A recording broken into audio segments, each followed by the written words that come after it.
What's going on YouTube, and welcome back to Vancouver's Worst Drivers. Let's start this episode off with some bizarre driving, to say the least. This guy is starting from middle lane, signaling left, going super slowly through the intersection.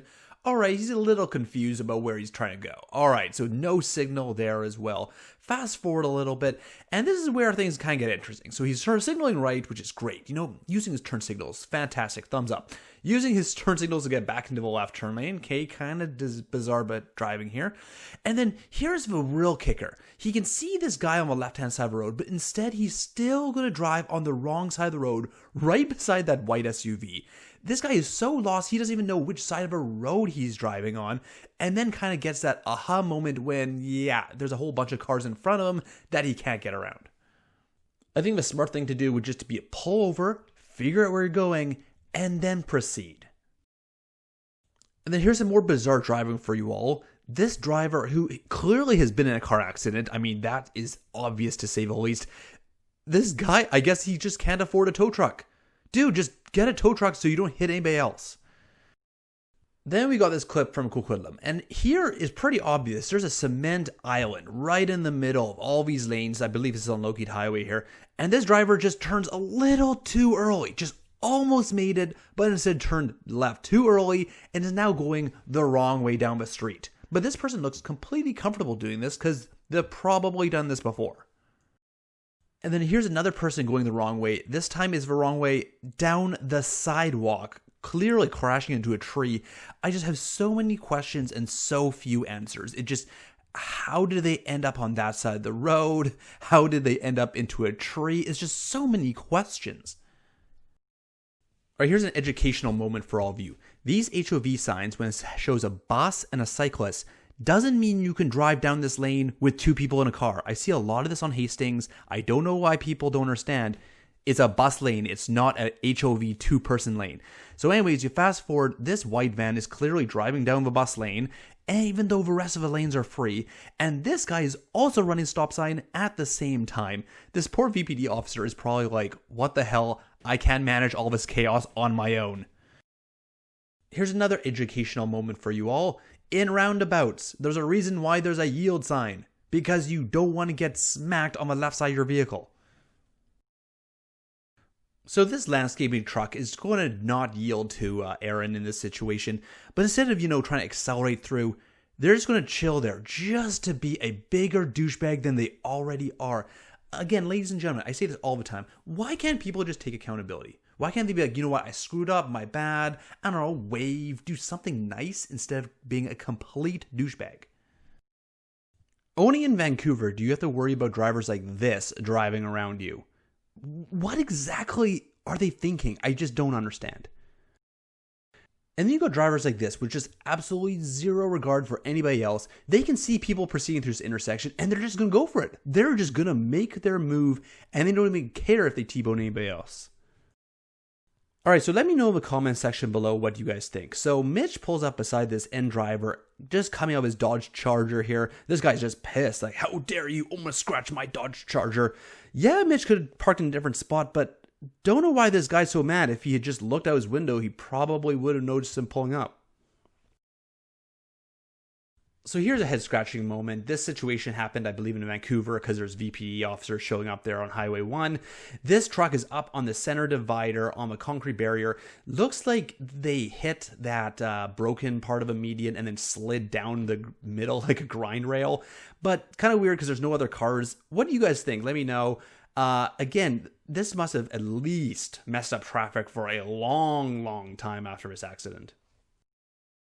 And then here's another extremely avoidable accident that happened on Highway 1. This truck is going to rear end this vehicle up ahead of him. And just take a look at how bad his or her reflexes are. It's like a solid couple second delay after they hit them. Boom, then the brakes go on. How can somebody's reflexes be that bad? I don't even know if they should be behind the wheel of any vehicle at this point. Here's another completely avoidable accident, and this one's also puzzling because this truck is bright red. They cannot get any more noticeable if they tried. I'm so disappointed here. This driver up ahead, they decide to go left onto the left-hand side of the road, and I just don't understand why. They were doing so good on the right-hand side, the correct side. They're not going to get any accidents, but instead they're like, screw it, I'm going to go this side. Why? Just why? And here's another one of those I don't know how this happened situation. This guy's driving the wrong way near the Lionsgate Bridge. How stressed out do you think this guy is doing a U-turn around a corner in a situation like this?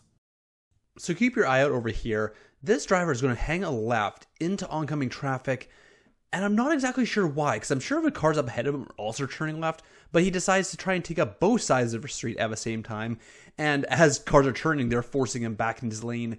What a weird, bizarre situation. And then here's another bizarre situation. This is sped up 2 times. This dark red car is just weaving in and out of traffic, keeping his right turn signal on all the time. What is this guy doing? I don't really know. Some people on my Instagram speculated that maybe he's trying to get an ICBC claim by getting rear-ended, but I just feel like he should just pull in front of somebody and then slam on his brakes instead of weaving in and out of traffic like this. Not sure exactly what he's trying to do here or what he's trying to accomplish. Good thing we're in the HOV lane. Yeah. Ah! Maybe being in the HOV lane isn't so great after all. I don't think I've seen a driver so bad at judging distances in my life. It is a miracle that he did not get T-boned. So Dylan also captures this driver, Dylan lets him in, he's a nice guy. The problem is he's going to signal left again, and no one's going to know what that means exactly, and almost smacks right into the side of that car as well. If you can't see if it's clear, don't go for it. In this situation, this Range Rover can see Joey, but it's just going to go for it anyways. How else can people tell this guy that he can't park here? I don't get it. There's no way that somebody can't notice that they can't park there. Here's another driver too eager to turn left and decides to turn left too early and is again driving the wrong way down the street. Just another typical day in Vancouver for you all. This U-turn has got to be one of the ugliest U-turns I have ever seen. This is like the Quasimodo of U-turns. This guy's blocking all the traffic. He's blocking pedestrians. Just do it in a quieter spot. That's my suggestion for this guy. So the end of the street in New Westminster, this is a one-way street. However, as you can see, all these vehicles are parked the wrong way, which means that they can only have driven down the one way, such as this pickup truck driver who's doing the exact same thing. I think the city of New Westminster has got to do something about this street because this looks like it's a mess right now. Let's get into a few red light runner clips, starting with this guy who's just absolutely pinning it in the wet 2 seconds after this red light even goes. Not even close to being a smart move whatsoever. And then another one of those stop at a red light yet proceeds through when it's safe to do so. Just a little blip in his logic and reasoning there. And then a similar situation here. This guy just goes right through his red light without any kind of hint or indication that it was safe to do so. You see, moves like this are basically as contagious as coronavirus. It's everywhere and everybody's got it. This one's slightly different because this guy can actually see people driving to his left, yet he's still just gonna go for it. I've seen a lot of Tesla drivers doing some crazy things lately, and I really hope they don't go down that road that BMW drivers did and have that reputation of doing crazy things without their turn signals. It's really not a great idea to overtake someone on the wrong side of the street in a busy area just to save a few seconds. I feel sorry for good end drivers. I mean, they're trying to get used to the rules of a road, getting comfortable driving, and they still have to predict drivers like this who are driving around them doing crazy illegal things.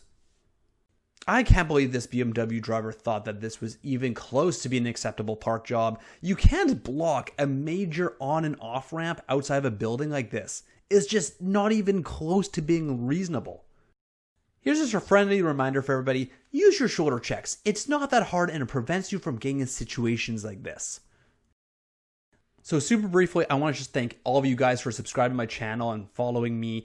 I'm almost at 6,000, like 50 away from 6,000. So if you haven't already, you can hit that subscribe button. But I just want to say thank you guys for all your support over the last couple of years. And also, if you haven't already, you can follow me on Instagram at Vancouver's Worst Drivers YouTube. The link for that will be in the description below. And just again, big thank you to all you guys for supporting the channel.